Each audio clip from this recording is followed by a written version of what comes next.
はい、今日はこちらの木です。紀州心拍。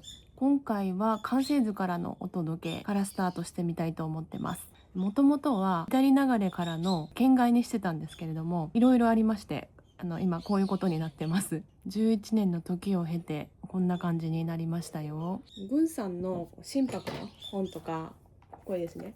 これとか見返してみたら、県外にしてるやつをこう180度こうひっくり返して文人にする。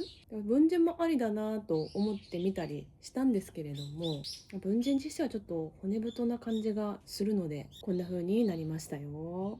手入れする前の状態、最初はこんな感じの、11年前ですけどね、こんな感じのものだったかなと思います。これがもっと大きかったんですよね。やっぱどうしてもここら辺の空間活かせなくて、それが気に入らなくて、ある時に思い立って県外にしたと。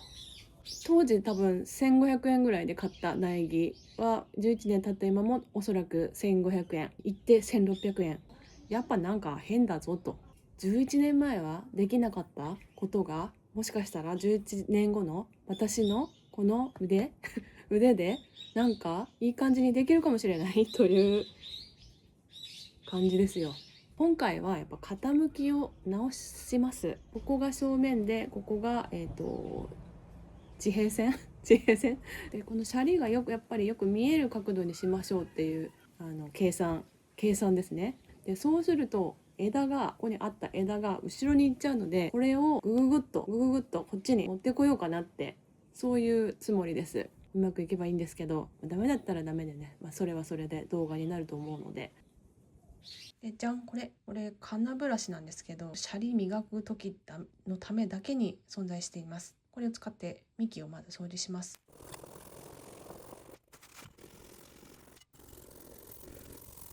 下向きの葉っぱとかですね、間引いて良さそうな枝を抜いて針金をかけやすくします。枝元をすっきりさせるようなイメージで、3本はいらないと思うんで、どっちか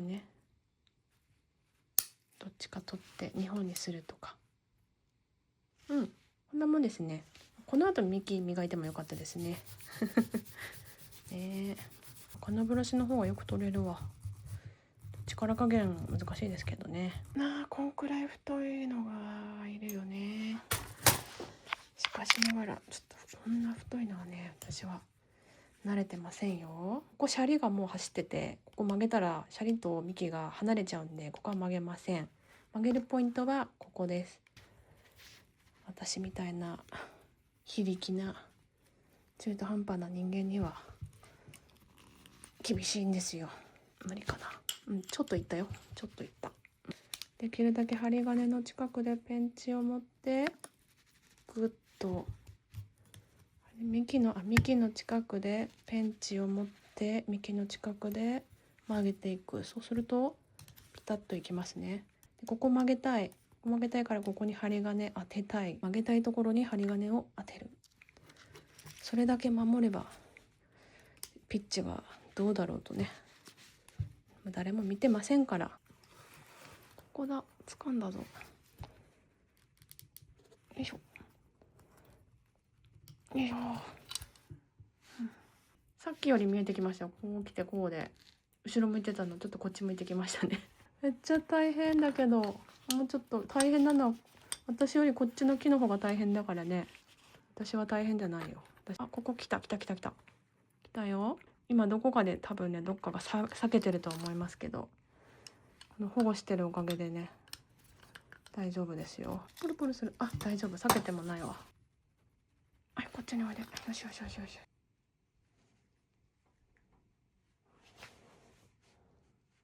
曲げらんなかったんですけど、なんとか形になった気がしますよ。でね、まずこう来て正面、こう来てる。はい。で後ろに行ったのを前にやった。でちょっと引っ張った。針金だらけでね、ちょっと見てて痛々しいんですけど、ちゃんと曲がってますし、避けたりとかもしませんでしたんで、まず問題ないと思ってます。よし、この枝とかもやっちゃいましょうか。この勢いに乗って。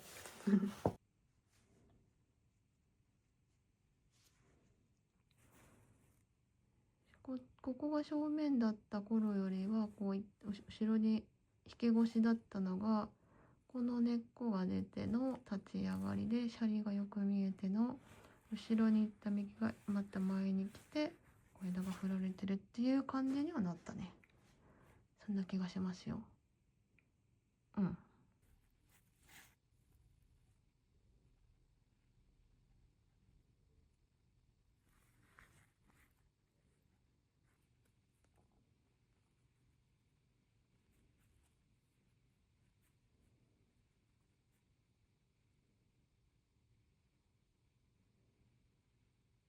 この形でずっとやっていくのかっていうのもまだ決めてなくて、もしかしたら下の枝だけにして上はこう天神にするとか、逆に下の枝を陣にして上だけでちょっと面白い形にするかとか、いろいろあると思うんですけれども、とりあえず11年越しの第3形態はこれでいいんかなと思ってます。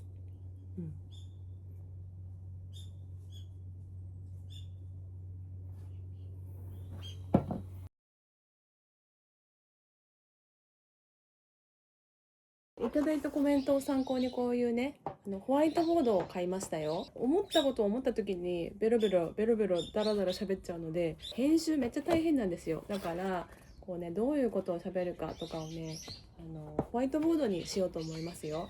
で土浦盆栽店でいただいたコメント、ブラックボード with your notes だから黒板使ってみたらいいんじゃないっていうことですね。better than a dry erase board。